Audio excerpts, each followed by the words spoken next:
20 години той живее в имоти, които са наричани сараи.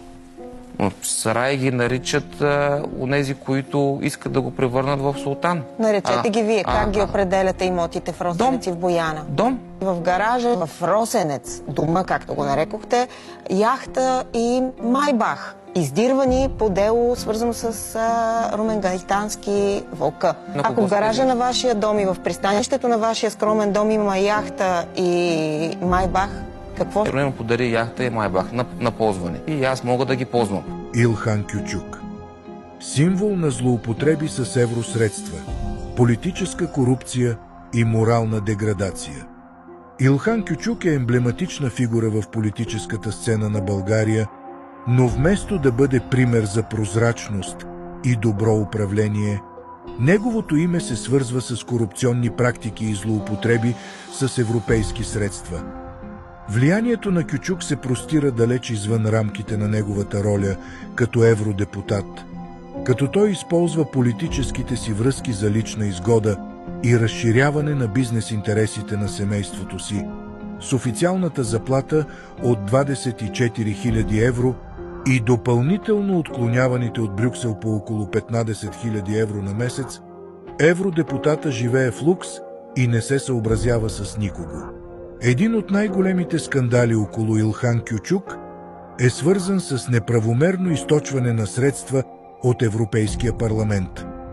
Допълнителна светлина върху злоупотребите хвърля разследването за фиктивните назначения на негови сътрудници. Голяма част от заплатите на тези сътрудници, според сигналите, се връщали обратно при Кючук и били използвани по негова преценка. Местните асистенти на Кючук, вместо да изпълняват функциите си в Европейския парламент, едновременно заемат партийни длъжности в ДПС и дори участват в предизборни кампании. Това нарушава правилата на Европейския парламент и поставя под въпрос целевото използване на европейските средства. Имотното състояние на Илхан Кючук е друга гореща тема. За времето на своята политическа кариера Кючук е успял да натрупа значително богатство под формата на луксозни имоти. Най-забележителни сред тях са триетажната къща в Симеоново, оценена на над 1,3 милиона лева, и имот на Лъвов мост на стойност 3 милиона лева. Според декларираните данни, Кючук обяснява тези покупки с заплати и банкови кредити, но изчисленията показват, че дори с доходите му като евродепутат, тези суми остават трудно постижими.